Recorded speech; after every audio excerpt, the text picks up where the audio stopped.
ಕಾಣಬೇಕಾಗುತ್ತೆ. ಒಂದು ಆಪ್ಷನ್ ಎಂಟ್ರಿದು ಈಗಾಗಲೇ portal open ಆಗಿದೆ, ಎಲ್ಲ ಸೀಟ್ ಮ್ಯಾಟ್ರಿಕ್ಸನ್ನು ನಾವು ಪಬ್ಲಿಷ್ ಮಾಡಿದ್ದೀವಿ, ತಾವು ವೆಬ್ಸೈಟಲ್ಲಿ ನೋಡ್ಬೋದು. ಏನಪ್ಪ option entry? Verification slip download ಮಾಡಿ ಹಾಕ್ತಿದ್ದಂಗೆ ತಾವು ಆಪ್ಷನ್ ಎಂಟ್ರಿ ಮಾಡುವಂಥದ್ದಕ್ಕೆ ರೆಡಿ ಅಂತ ನಮ್ಮದು ಲಿಂಕಲ್ಲಿ ಹೋಗ್ತೀರಾ, ತಾವು ಆಪ್ಷನ್ ಎಂಟ್ರಿ ಓಪನ್ ಮಾಡ್ಕೊಂಡ್ರೆ ನಿಮಗಲ್ಲಿ ಒಂದು ವಿದ್ಯಾರ್ಥಿಗೆ ಒಂದು ಪೇಜು ಬರುತ್ತೆ. ಆ್ಯಕ್ಚುಲಿ ಅದರಲ್ಲಿ ತಾವು ನೋಡ್ಬೋದು ನಿಮ್ಮ ಹೆಸರು, ನಿಮ್ಮ ರ್ಯಾಂಕ್ಗಳು, ನೀವು ಕ್ಲೈಮ್ ಮಾಡಿರೋ ರಿಸಲ್ಟ್ ಎಲ್ಲದೂ ನಿಮಗಾಗಿನೇ ಒಂದು ಪೇಜನ್ನು ನಾವು ಡಿಸೈನ್ ಮಾಡಿದ್ದೀವಿ. ಅದರೊಳಗಡೆ ನೀವು ಆಪ್ಷನ್ ಎಂಟ್ರಿ ಮಾಡುವಂಥದ್ದಕ್ಕೆ ಹೋಗಬೇಕು. ಸರ್ ಏನು ಆಪ್ಷನ್ ಎಂಟ್ರಿ ಮಾಡೋದು? ತಮಗೆಲ್ಲ ಗೊತ್ತಿರುವಂತೆ ನಾವು ಇಂಜಿನಿಯರಿಂಗು, ವೆಟರ್ನರಿ, ಅಗ್ರಿಕಲ್ಚರು, ಈ ಥರ ವಿವಿಧ ಕೋರ್ಸ್ಗಳಿಗೆ ನಿಮ್ಮ ವೆರಿಫಿಕೇಷನ್ ಸ್ಲಿಪ್ಪಲ್ಲಿ ಯಾವುದೆಲ್ಲ ರ್ಯಾಂಕು ಬಂದಿದೆ ಆ ರ್ಯಾಂಕಿನ ಕೋರ್ಸ್ಗೆ ಸರ್ ನಮ್ಮ ಯಾರೋ ಒಬ್ಬ ಫ್ರೆಂಡು, ನನ್ನ ಮಗನ ಫ್ರೆಂಡು ಇಂಥ ಕಾಲೇಜಿಗೆ ಹೋಗಿ ಅಡ್ಮಿಷನ್ ಆಗಿಬಿಟ್ಟಿದ್ದಾನೆ ಸರ್, ನನ್ನ ಮಗನು ಅಲ್ಲೇ ಸೇರಬೇಕು ಅಂತ ಹಠ ಮಾಡ್ತಾ ಇದ್ದಾನೆ, ನಮಗೊಂದು ಅನುಕೂಲ ಮಾಡಿಕೊಡಿ. ಅನುಕೂಲ ಅಂತ ನಾನು ಹೇಳೋದು, ನೀವು ಕೌನ್ಸಿಲಿಂಗಲ್ಲಿ ಭಾಗವಹಿಸಿದ್ದೀರಾ? ಅಲ್ಲ, ಭಾಗವಹಿಸ್ತೀವಿ ಸರ್. ಅಲ್ಲ, ಹಂಗೆ ಡೈರೆಕ್ಟಲ್ಲಿ ಅವರು ಕರಿತಾ ಇದ್ದಾರೆ ಸರ್, 2.5 ಲಕ್ಷ ಕೊಟ್ಟರೆ ಸಾಕು ನಿಮಗೆ ಸೀಟ್ ಕೊಟ್ಬಿಡ್ತೀವಿ 1 ವರ್ಷಕ್ಕೆ ಅಂತ. 2.5 ಲಕ್ಷ ಯಾಕೆ ಕೊಡ್ತೀರಾ? ನಿಮ್ಮ ಮಗು ಮೆರಿಟ್ ಇತ್ತು ಅಂತಂದರೆ ಕಡಿಮೆಗೆ ನಾನು ಸೀಟ್ ಕೊಡ್ತಾ ಇದ್ದೀನಿ KA ಇಂದ. 45% ಅಷ್ಟು ನಮ್ಮ ಹತ್ರ ಸೀಟ್ ಇದೆ. ಹೋದ ವರ್ಷ ಸುಮಾರು 15,000ದಷ್ಟು ಸೀಟೇ ನಮ್ಮಿಂದ ಖರ್ಚಾಗಿಲ್ಲ. ದಯಮಾಡಿ ಪೇರೆಂಟ್ಸು, ಇಲ್ಲ ನಿಮ್ಮ ಹತ್ರ ಸಿಕ್ಕಾಬಟ್ಟೆ ದುಡ್ಡಿದೆ, ಕೌನ್ಸಿಲಿಂಗ್ ಸಂಬಂಧ ಇಲ್ಲ, ದಯಮಾಡಿ ಹೋಗಿ ಮ್ಯಾನೇಜ್ಮೆಂಟಲ್ಲಿ ಅಡ್ಮಿಷನ್ ಆಗಿ. ದುಡ್ಡಿಗೆ ಬೆಲೆ ಇದೆ, ಕಷ್ಟಪಟ್ಟು ದುಡ್ದಿದ್ದೀವಿ ನಾವು, ಮಗನಿಗೆ ಮೆರಿಟ್ ಸಹ ಇದೆ, ದಯಮಾಡಿ ನಮ್ಮ ಕೌನ್ಸಿಲಿಂಗಲ್ಲಿ ಭಾಗವಹಿಸಿ. ಅಲ್ಲ ಸರ್, ನಮ್ಮದು ರ್ಯಾಂಕು 70,000 ಇದೆ ಸರ್, ನನ್ನ ರ್ಯಾಂಕು 1 ಲಕ್ಷ ಇದೆ, ನನ್ನ ಮಗನಿಗೆ ಇಂಜಿನಿಯರಿಂಗೇ ಮಾಡಿಸ್ಬೇಕು ಅಂತ ಆಸೆ ಇದೆ, ನಮಗೆ ಸೀಟ್ ಸಿಗುತ್ತಾ ಇಲ್ವೋ ಗೊತ್ತಿಲ್ಲಲ್ಲ ಸರ್, ನಾನು ಕಾದರೆ ಪದೇ ನಮಗೆ ಫೋನ್ ಮಾಡ್ತಾ ಇದ್ದಾರೆ ಸರ್ ಅಂತ ಕಾಲೇಜಿಂದ, ನಿಮ್ಮ ಸೀಟ್ ಖಾಲಿ ಆಗಿಬಿಡುತ್ತೆ ನೋಡಿ, ನಾವು ಜವಾಬ್ದಾರಿ ಅಲ್ಲ. ನೋಡಿ, ಅರ್ಥ ಮಾಡಿ, ಅವರು ಏನೇ ನಿಮಗೆ ಫೋನ್ ಮಾಡಿದರೂ ಸಹ ಅವರು ನಿಮಗೆ ಅಡ್ಮಿಷನ್ ಕೊಡ್ತಾ ಇರುವಂಥದ್ದು ಕೇವಲ 25%. ಅರ್ಥ ಮಾಡ್ಕೊಳ್ಳಿ. 45 ನಾವು ಅಲಾಟ್ ಮಾಡ್ತೀವಿ, 30% ಕಾಮೆಟ್ಗೆ ಅಲಾಟ್ ಮಾಡುತ್ತೆ, ಉಳಿದಿದ್ದು 25% ಅವ್ರು ಡೈರೆಕ್ಟ್ ಅಡ್ಮಿಷನ್ ಮಾಡ್ತಾ ಇದ್ದಾರೆ. 25% ಅಂದರೆ ಸೀಟ್ ಜಾಸ್ತಿನಾ, 45% ಸೀಟ್ ಜಾಸ್ತಿನಾ? ನಮ್ಮ ಸೀಟ್ ಜಾಸ್ತಿ ಇದೆ. ಹಾಗಾಗಿ ದಯಮಾಡಿ ತಮಗೆ ಪೇಷನ್ಸ್ ಇರಲಿ. ಆಮೇಲೆ ತಮಗೆಲ್ಲ ಗೊತ್ತಿದೆ, ನಮ್ಮದು ಫಸ್ಟ್ ರೌಂಡ್ ರಿಸಲ್ಟ್ ಆದಮೇಲೆ ಕಾಮೆಟ್ಗೆದು ರಿಸಲ್ಟ್ ಕೊಡಬೇಕು ಅಂತಲೂ ನಮ್ಮದು ಒಮ್ಮತದ ಅಭಿಪ್ರಾಯದಲ್ಲಿ ತೀರ್ಮಾನ ಆಗಿದೆ.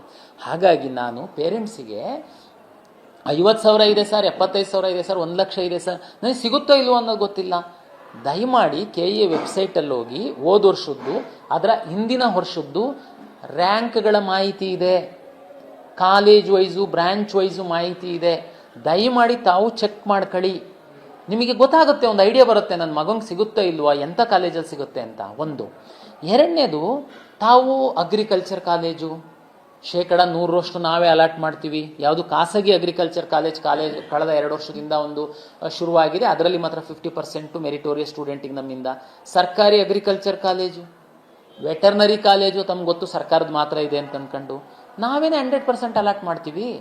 ನೀವು ಯಾಕೆ ಅಂಥದ್ದೆಲ್ಲ ಇತ್ತು ಅಂತಂದರೆ ಸುಮ್ಮನೆ ಆ ಕಡೆ ಈ ಕಡೆ ಗಡಿಬಿಡಿ ಮಾಡ್ಕೊಂಡು ನೀವು ಹೋಗಿ ಯಾರೋ ಹೇಳಿದರು ನಾವು ಸೇರಿಬಿಟ್ವಿ, ದುಡ್ಡು ಕೊಟ್ವಿ, ಇನ್ನು ಕೆಲವರು ಹೇಳ್ತಾರೆ ನೀವು ಅಡ್ಮಿಷನ್ ಆಗಿ ನಿಮಗೆ KA ಇಂದ ಸೀಟ್ ಸಿಕ್ತು ಅಂತಂದರೆ ನಾವು ನಿಮಗೆ ರೀಫಂಡ್ ಮಾಡ್ತೀವಿ. ನಾವಂತೂ ಜವಾಬ್ದಾರಿ ತಗೊಳಲ್ಲ.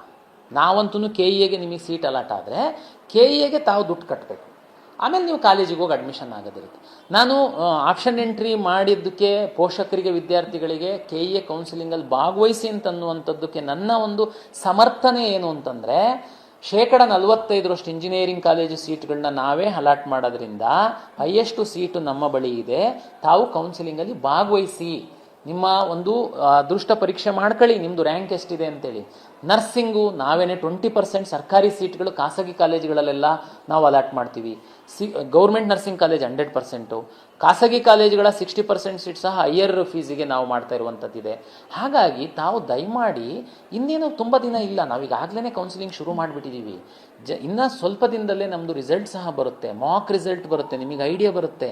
ಹಾಗಾಗಿ ತಾವು ನಮ್ಮಲ್ಲಿ ಆಪ್ಷನ್ ಎಂಟ್ರಿ ಧೈರ್ಯವಾಗಿ ಮಾಡಿ, ತಾವು ನಮ್ಮಲ್ಲಿ ಸಿಕ್ಕಿಲ್ಲ, ತುಂಬ ದೂರದಲ್ಲಿದ್ದೀವಿ ಅಂತಂದರೆ ನೀವು ತೀರ್ಮಾನ ಮಾಡೋದಕ್ಕೆ ಅವಕಾಶಗಳಿದೆ. ಜೊತೆಗೆ ಆಪ್ಷನ್ ಎಂಟ್ರಿನಲ್ಲಿ ಪ್ರತಿ ಬಾರಿ ವಿದ್ಯಾರ್ಥಿಗಳು ಭಾಳಷ್ಟು ಸರ್ ಆಪ್ಷನ್ ಎಂಟ್ರಿ ಹೇಗೆ ಮಾಡೋದು, ಮೇಲೆ ಹಾಕಬೇಕಾ ಕೆಳಗೆ ಹಾಕಬೇಕಾ, ನನಗೆ ಸರ್ ಹೋದ ವರ್ಷದ್ದು ರ್ಯಾಂಕನ್ನೆಲ್ಲ ಪರಿಶೀಲನೆ ಮಾಡಿದಾಗ ಇಂಥ ಕಾಲೇಜಲ್ಲಿ ಸ್ವಲ್ಪ ಬಾರ್ಡ್ರಲ್ಲಿ ಸಿಕ್ಕಿತ್ತು ಸರ್, ಹಾಗಾಗಿ ನಾನು ಈ ವರ್ಷ ಅದನ್ನು ಯಾವುದಕ್ಕೂ ಇರಲಿ ಅಂತ ನಾನು ಕೆಳಗಡೆ ಎಂಟ್ರಿ ಮಾಡಿ ಇಡ್ತಾ ಇದ್ದೀನಿ ಸರ್. ನೋ, ದಯಮಾಡಿ ನಮ್ಮ ಸಾಫ್ಟ್ವೇರ್ ಹೇಗೆ ವರ್ಕ್ ಆಗುತ್ತೆ ಸೀಟ್ ಅಲಾಟ್ಮೆಂಟು ಅನ್ನೋದು ತಮಗೆ ತಿಳಿಸೋದಕ್ಕೆ ಇಚ್ಛೆ ಪಡ್ತೀನಿ. ನಿಮ್ಮ ಮಗುಗೆ ಟಾಪ್ ಇಂಜಿನಿಯರಿಂಗ್ ಕಾಲೇಜ್ಗಳಲ್ಲಿ ಕಂಪ್ಯೂಟರ್ ಸೈನ್ಸ್ ಮಾಡಬೇಕು ಅಂತಿದೆ. ಕಂಪ್ಯೂಟರ್ ಸೈನ್ಸ್ ಸಿಕ್ಕಿಲ್ಲ ಅಂತಂದರೆ ENC, ಅದು ಸಿಕ್ಕಿಲ್ಲ ಅಂತಂದರೆ ಸೈಬರ್ ಸೆಕ್ಯೂರಿಟಿ ಮಾಡಿಸ್ಬೇಕು ಅಂತಿರುತ್ತೆ. ನೀವು ದಯಮಾಡಿ ಯಾವ ಟಾಪ್ ಕಾಲೇಜ್ಗಳು ತಾವು ಆಯ್ಕೆ ಮಾಡ್ಕೊಳ್ಳಿ. ಕಳೆದ ವರ್ಷದ ರ್ಯಾಂಕನ್ನು ಪರಿಶೀಲನೆ ಮಾಡ್ಕೊಳ್ಳಿ. ಈ ವರ್ಷ ನಿಮ್ಮ ಮಗು ರ್ಯಾಂಕ್ ಎಷ್ಟಿದೆ ಹೋಲಿಕೆ ಮಾಡಿ ನೋಡಿ. ಜೊತೆಗೆ ಟಾಪ್ ಕಾಲೇಜಲ್ಲಿ ಲಾಸ್ಟ್ ಇಯರಲ್ಲಿ ಸ್ವಲ್ಪ ಬಾರ್ಡ್ರಲ್ಲಿ ಮಿಸ್ ಆಗಿದೆ ಅಂತಂದರೆ ದಯಮಾಡಿ ಅದು ಫಸ್ಟ್ ಎಂಟ್ರಿ ಮಾಡಿ, ಲಾಸ್ಟಿಗೆಲ್ಲ ಮಾಡೋದು. ನೀವು ಪ್ರಿಯಾರಿಟಿ ಅರ್ಥ ಮಾಡ್ಕೊಳ್ಳಿ. ಫಸ್ಟ್ ಆಪ್ಷನ್ ಅಂದ್ರೇನು, ನನಗಿದು ಫಸ್ಟು ಬೇಕು, ಅದು ಸಿಕ್ಕಿಲ್ಲ ಅಂದರೆ ಸೆಕೆಂಡು, ಅದು ಸಿಕ್ಕಿಲ್ಲ ಅಂದರೆ ಥರ್ಡು, ಅದು ಸಿಕ್ಕಿಲ್ಲ ಅಂದರೆ ಫೋರ್ತು, ಈ ಥರ ಕಂಪ್ಯೂಟರ್ ನೋಡುತ್ತೆ. ಫಸ್ಟು ನೀವು ಎಂಟ್ರಿ ಮಾಡ್ತಿದ್ದಂಗೆ ಏನು ನೋಡುತ್ತೆ, ಒಂದು ಉದಾಹರಣೆಗೆ ಒಂದು ತಾವು ಎಂಟ್ರಿ ಮಾಡಿರುವಂಥ ಕಾಲೇಜಲ್ಲಿ 100 ಇಂಜಿನಿಯರಿಂಗ್ ಸೀಟ್ ಇದೆ. ಆ 100 ಇಂಜಿನಿಯರಿಂಗ್ ಸೀಟಲ್ಲಿ 50 ಜನರಲ್ ಮೆರಿಟಿಗೆ ಹೋಗುತ್ತೆ. ಅದರಲ್ಲಿ ಏನು ಕನ್ನಡ ಮೀಡಿಯಂ ರೂರಲ್ ಬರುತ್ತೆ, 50 ಆರಿಜೆಂಟಲ್ ವರ್ಟಿಕಲ್ ರೋಸ್ಟರ್ ಬರುತ್ತೆ. ಉದಾಹರಣೆಗೆ ನಿಮ್ಮತ್ತು ಸೀಟ್ ಇದೆ, ಕಂಪ್ಯೂಟರ್ ಏನು ನೋಡುತ್ತೆ, ಟಾಪ್ ಯಾರು 70 ವಿದ್ಯಾರ್ಥಿಗಳಿದ್ದಾರೆ ಅವರಿಗೆ ಅಲಾಟ್ ಮಾಡುತ್ತೆ. ನೀವು ಒಂದು ವೇಳೆ 70ರೊಳಗಿದ್ರಿ ಖಂಡಿತ ನಿಮಗೆ ಅದು ಅಲಾಟ್ ಆಗುತ್ತೆ. ಅದು ಅಲಾಟ್ ಆಗಿಲ್ಲ ಅಂತಂದರೆ ಸೆಕೆಂಡಿಗೆ ಬರುತ್ತೆ. ನೀವು ಸೆಕೆಂಡಲ್ಲಿ ಫಿಟ್ ಆಗ್ತೀರಾ, ಅಲ್ಲೂ ಸಿಕ್ಕಿಲ್ಲ, ಥರ್ಡು ಅಲ್ಲೂ ಸಿಕ್ಕಿಲ್ಲ, ಫೋರ್ತು, ಈ ರೀತಿ ಕಂಪ್ಯೂಟರ್ ಅಲಾಟ್ ಮಾಡುತ್ತೆ. ಸರ್ ಇಂಜಿನಿಯರಿಂಗ್ ಹೇಳಿದ್ರಿ ಸರ್, ಹಂಗಿದ್ರೆ ನನಗೆ ಇಂಜಿನಿಯರಿಂಗು ಕಂಪ್ಯೂಟರ್ ಸೈನ್ಸೇ ಬೇಕು ಸರ್, ಅದು ಸಿಕ್ಕಿಲ್ಲ ಅಂತಂದರೆ ಸರ್ ನಾನು ಅಗ್ರಿಕಲ್ಚರಿಗೆ ಹೋಗ್ತೀನಿ ಸರ್, ನಂದು ಅಗ್ರಿಕಲ್ಚರ್ ರ್ಯಾಂಕು ಇದೆ ಸರ್. ಅಗ್ರಿಕಲ್ಚರು ಸಿಕ್ಕಿಲ್ಲ ಅಂದರೆ ಸರ್ ನಾನು ವೆಟರ್ನರಿಗೆ ಹೋಗ್ತೀನಿ ಸರ್. ನಿಮ್ಮದು ಪ್ರಿಯಾರಿಟಿ ಕ್ಲಿಯರ್ ಇರಬೇಕು. ನೀವು ಫಸ್ಟು ಸಿಕ್ಕಿದ್ರೆ ಯಾವುದು ಹೋಗ್ತೀರಾ ಮೇಲೆ ಹಾಕಿ.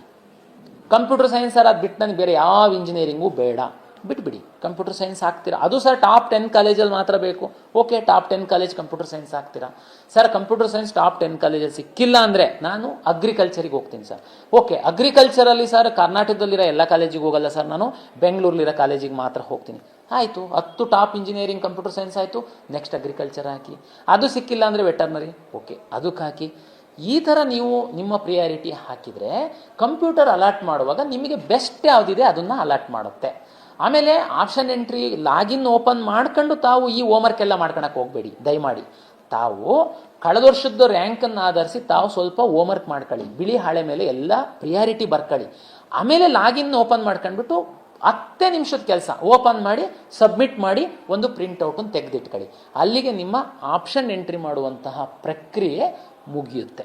ಈ ಥರ ಒಂದು ಸಿಸ್ಟಮೆಟಿಕ್ ಮಾಡ್ತು ಅಂತಂದರೆ ನಿಮಗೆ best of the best college course ಸಿಗುವಂಥ ಅವಕಾಶಗಳು ನಮ್ಮಲ್ಲಿದೆ ಅನ್ನುವಂಥದ್ದು ನನ್ನ ಒಂದು ಮಾಹಿತಿ. ತಮಗೆ ಪ್ರಾಧಿಕಾರದ ಒಂದು ಮುಖ್ಯಸ್ಥನಾಗಿ ವಿದ್ಯಾರ್ಥಿಗಳು ನಮ್ಮ ಮೂಲಕ ಭಾಗವಹಿಸಿ ನಾವು ತುಂಬ ಪಾರದರ್ಶಕವಾಗಿ ಮಾಡ್ತೀವಿ ಅಂತನ್ನುವಂಥದ್ದು ನನ್ನ ಒಂದು ವಿನಂತಿ ತಮ್ಮೆಲ್ಲರಿಗೆ. ಸರ್, ಈಗ ಈ ಆಪ್ಷನ್ ಎಂಟ್ರಿ ಇಷ್ಟೆಲ್ಲ ಸುದೀರ್ಘವಾಗಿರುತ್ತೆ. ಈ ಆಪ್ಷನ್ ಎಂಟ್ರಿನೇ ವಿದ್ಯಾರ್ಥಿಗಳು ತುಂಬ ಬಹುಮುಖ್ಯ ಘಟ್ಟ. ಇದನ್ನು ಮಾಡುವಾಗ ಕೆಲವೊಂದಿಷ್ಟು ಮಿಸ್ಟೇಕ್ಗಳು ಮಾಡ್ಕೊಂಡ್ಬಿಡ್ತಾರೆ ವಿದ್ಯಾರ್ಥಿಗಳು. ಯಾವುದನ್ನು ಹೆಂಗೆ ಪ್ರಿಪೇರ್ ಮಾಡಬೇಕು, ಯಾವುದನ್ನು ಹೆಂಗೆ ಹಾಕಬೇಕು ಅಂತ. ಒಂದೊಮ್ಮೆ ಅವರಿಗೆ ನಿಮ್ಮ ಈ ಮಾಹಿತಿ ನೋಡಿನೂ ಕೂಡ ತಿಳಿತಾ ಇದ್ದಂಥ ಪಕ್ಷದಲ್ಲಿ ಬೇರೆ ಮತ್ತೆ ಈ ಬೇರೆ ಏನಾದರೂ ಆಪ್ಷನ್ ಇದೆ ಅವರಿಗೆ ಮತ್ತಷ್ಟು ಮಾಹಿತಿಯನ್ನು ಪಡ್ಕೊಳ್ಳೋದಕ್ಕೆ?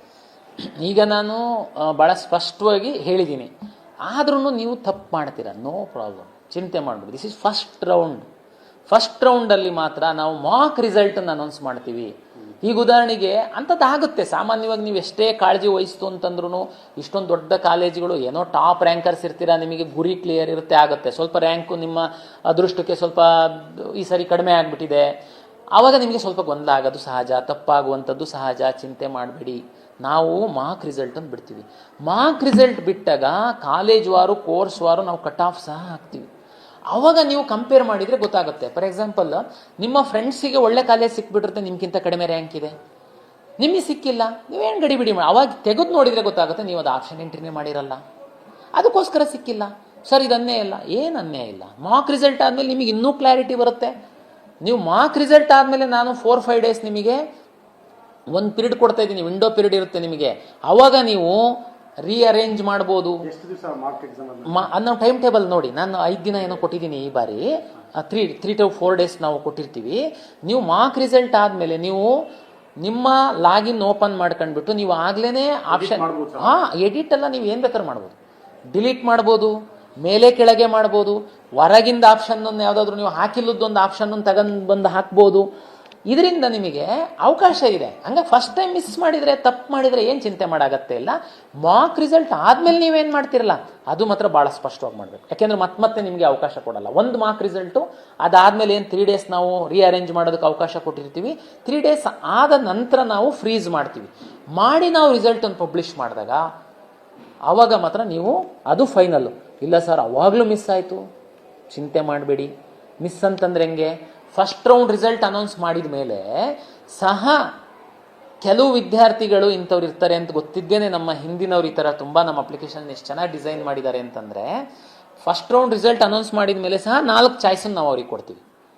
ತುಂಬ ಇಷ್ಟ ಇತ್ತು ಅಂದರೆ ಕಾಲೇಜಿಗೆ ಹೋಗಿ ಅಡ್ಮಿಷನ್ ಆಗ್ಬೋದು. ಚಾಯ್ಸ್ 1 ಹಾಕಿ, ಸರ್ ಇಷ್ಟ ಇದೆ ಬಟ್ ನಂದು ಇನ್ನೂ ಮೇಲ್ಗಡೆ ಕಾಲೇಜು ಸಿಕ್ಬೋದು ಸರ್, ನಾನು ವೆಯ್ಟ್ ಮಾಡ್ತೀನಿ ಅಂತಂದರೆ ಚಾಯ್ಸ್ 2 ಹಾಕಿ ಆ ಸೀಟು ನಿಮಗೆ ಫಿಕ್ಸ್ ಹೋಲ್ಡ್ ಮಾಡಿ ಇಟ್ಕೊಂಡು ಮುಂದಿನ ರೌಂಡಿಗೆ ಬರ್ಬೋದು. ಮುಂದಿನ ರೌಂಡಲ್ಲಿ ಬಂದಾಗ ಮೇಲ್ಗಡೆ ಅಪ್ಗ್ರೇಡ್ ಆದರೆ ಅದೃಷ್ಟ, ಅಪ್ಗ್ರೇಡ್ ಆಗಲಿಲ್ಲ ಅಂದರೆ ನೀವು ಹೋಲ್ಡ್ ಮಾಡಿರೋ ಸೀಟಿಗೆ ಹೋಗ್ಲೇಬೇಕಾಗಲ್ಲ. ಅವಾಗ ಇಲ್ಲ ಸರ್ ನನಗೆ ಆ ಸೀಟ್ ಬೇಡ ಅನ್ನೋ ಅವಕಾಶ ಇರಲ್ಲ.